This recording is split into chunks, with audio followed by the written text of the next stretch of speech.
जोहार झारखंड। नमस्कार साथियों, स्वागत है आपको अपने channel exam happy by Jharkhand में। तो दोस्तों, यहाँ पर झारखंड में आप पारा शिक्षक हैं और आकलन परीक्षा पास करके या जेटेट परीक्षा पास करके एक सरकारी शिक्षक बनना चाहते हैं या वेतनमान लेना चाहते हैं तो आपका इस चैनल पर स्वागत है। इस चैनल पर हम आपके लिए यहाँ पर पारा शिक्षक से जुड़ी और शिक्षक पात्रता परीक्षा से जुड़ी हर जानकारियाँ को लेकर के आते हैं, तो आप इस चैनल को सब्सक्राइब कर लीजिएगा। तो दोस्तों, हम यहाँ पर आपके लिए लेकर के आए हैं क्वेश्चन बैंक, जिसको आप बना लेते हैं तो यहाँ पारा शिक्षक आकलन परीक्षा या जेटेट परीक्षा में बहुत अच्छे मार्क्स ला सकते हैं।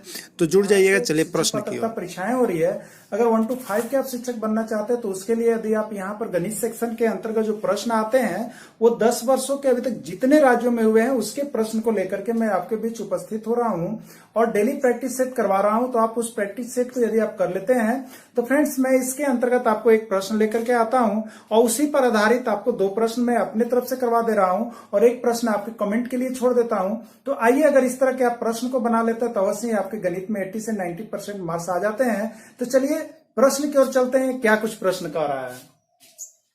कह रहा है कि 1000 के अभाज्य गुणनखंड होंगे।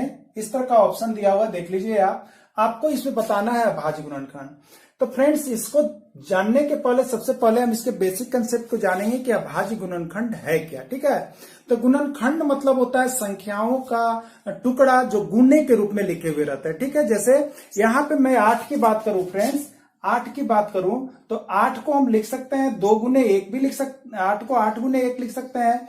8 को 2 गुने 4 भी लिख सकते हैं। 8 को 2 गुने 2 गुने 2 भी लिख सकते हैं। तो ये सभी गुणनखंड हैं। ठीक है, ये सभी गुणनखंड हैं क्योंकि एक बड़ी संख्या 3 गो में विभक्त हो गया है, तो किसी में 2 गो में, किसी में 1 में। तो ये सभी छोटे छोटे खंड होकर के उसके गुणन कर दिए गए हैं, जिसका मान उतना ही होगा, 2 दूनी 4, 4 दूनी 8। लेकिन ये छोटे छोटे खंड में किए गए तो ये गुणनखंड होगा। ठीक है, लेकिन अब रही बात कि गुणनखंड में यहां पर एक नाम दिया हुआ है फ्रेंड्स। क्या दिया हुआ है? नाम दिया हुआ है और उसका नाम है अभाज्य गुणनखंड। आपको गुणनखंड तो करने हैं, उस अंक के टुकड़े करने हैं और उसको गुना के रूप में लिखने हैं, लेकिन कौन सा गुणनखंड लिखना है? अभाज्य गुणनखंड। तो इसके लिए आपको जानने की जरूरी है अभाज्य संख्या। ठीक है, तो अभाज्य संख्या यानी इस गुणनखंड में आप सिर्फ वैसी संख्याओं का प्रयोग करेंगे जो कि अभाज्य संख्या हो। भाज्य संख्या का इसमें स्थान नहीं देंगे। यदि भाज्य संख्या आप इसमें लाते हैं तो वो गलत हो जाता है।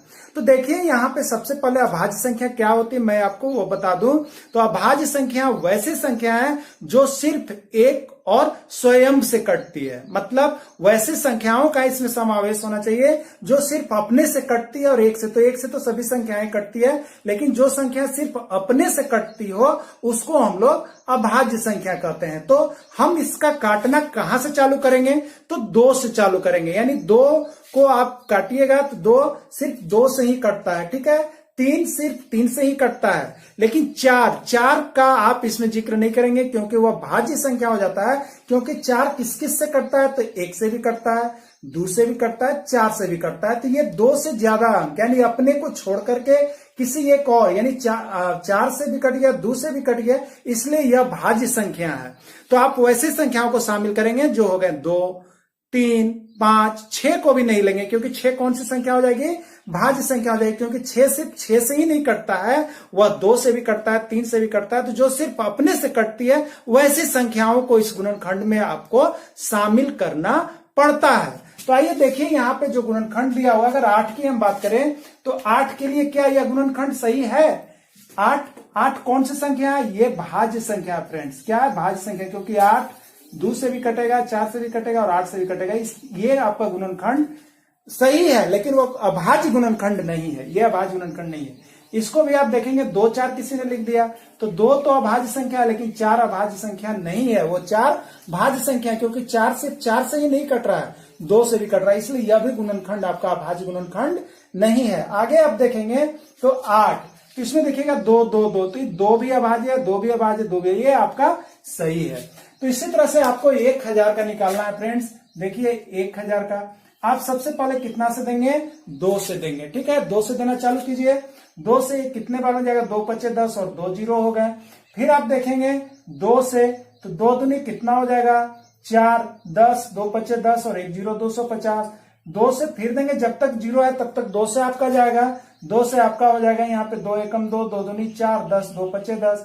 अब देखिए इकाई अंक 5 है, इसलिए 5 से आप दीजिएगा, तो 5 दूनी 10, 50 25, फिर 5 से दीजिएगा 50 25।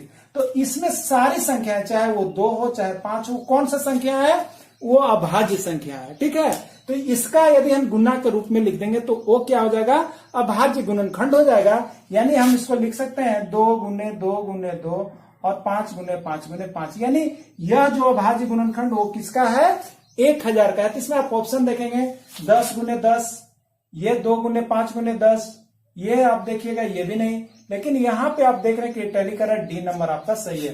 तो देखिए ये तो इसी तरह से गलत हो जाता है, क्योंकि 10 कौन सी संख्या है, हमको अभाज्य संख्या गुणनखंड के रूप में लाना है। यानी हम यहाँ पर जो भी संख्या प्रेजेंट हो वो कौन सी संख्या हो, अभाज्य संख्या हो। तो 10 कौन सी संख्या है, वो भाज्य संख्या है। तो कुछ ऑप्शन जो रहते हैं आप इसी तरह से चूज कर सकते हैं, इसलिए ये गलत हो गया है। आप इसमें देखेंगे 10 जो है वो भाज्य संख्या हो गया, इसलिए ये गलत है। ये आपका सही है, लेकिन इसको आप देखेंगे तो 2 दूनी 4, 4 दूनी 8, 8 पच्चे 40, 40 पच्चे 200 ही हो पा रहा है, ये अंक छुटा हुआ है।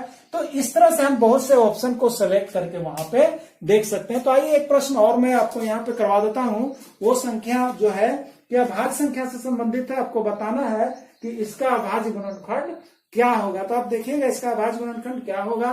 तो आइए एक प्रश्न आप लिख लीजिए और उस प्रश्न को आप बनाएंगे। तो इसमें आपका प्रश्न हो जाएगा, यहां पे हम चेंज कर देते हैं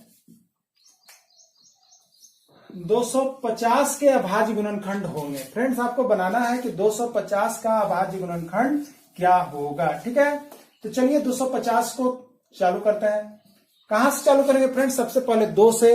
तो 2 से लगेगा कि नहीं भाग, तो उसके लिए हमने बताया था कि इकाई अंक सम संख्या हो। तो सम संख्या कौन होता है, 0 2 4 0 है, इसलिए 2 से जाएगा। तो पहले आप 2 से काट दीजिए, 2 से 2 एकम 2 हो गए, 2 दूनी 4 हो गए और 2 पच्चे 10 हो गए, 125। अब यह 2 से नहीं जाएगा, क्योंकि इकाई अंक के 5 विषम संख्या है, विषम संख्या 2 से नहीं कटता है। ठीक है, 3 से भी देखिए नहीं जाएगा, 1 2 3 और ये 5 8। अगर यही 9 रहता 3 से ये 8 नहीं कटता, इसलिए 3 से नहीं जाएगा। अगली पारी आपकी 4 से नहीं लेंगे, क्योंकि 4 भाज्य संख्या है। 5 की पारी है तो इकाई अंक 5 इसलिए कटेगा, 5 दूनी 10 और 50 25, फिर 5 से जाएगा 50 25। यानी क्या इसका आंसर हो जाएगा, तो 2 गुने 5 गुने 5 गुने 5, 2 पचे 10, 10 पचे 50 और 50 पचे 250। तो इस तरह से इसके अभाज्य गुणनखंड निकाले जाते हैं, जो कि आपके हर किसी एग्जाम में इस तरह का एक प्रश्न पूछ दिया जाता है, अभाज्य गुणनखंड। तो आप इस तरह के प्रश्न को अवश्य बना लेंगे। तो आइए फ्रेंड्स, चलिए अब आपका बारी है। आप एक प्रश्न बना करके हमारे कमेंट बॉक्स में कमेंट करेंगे क्या आंसर है। तो आपको बताना है कि 120 के अभाज्य गुणनखंड होंगे। ये आपके प्रश्न है, आप कमेंट बॉक्स में जाके बताएंगे कि आपके 120 के आंसर कितना आया है। चलिए फ्रेंड्स, आपने इस तरह का वीडियो देखा। यदि आपको वीडियो अच्छी लगी तो आप हमारे चैनल को सब्सक्राइब करें, लाइक करें और आप हमारे चैनल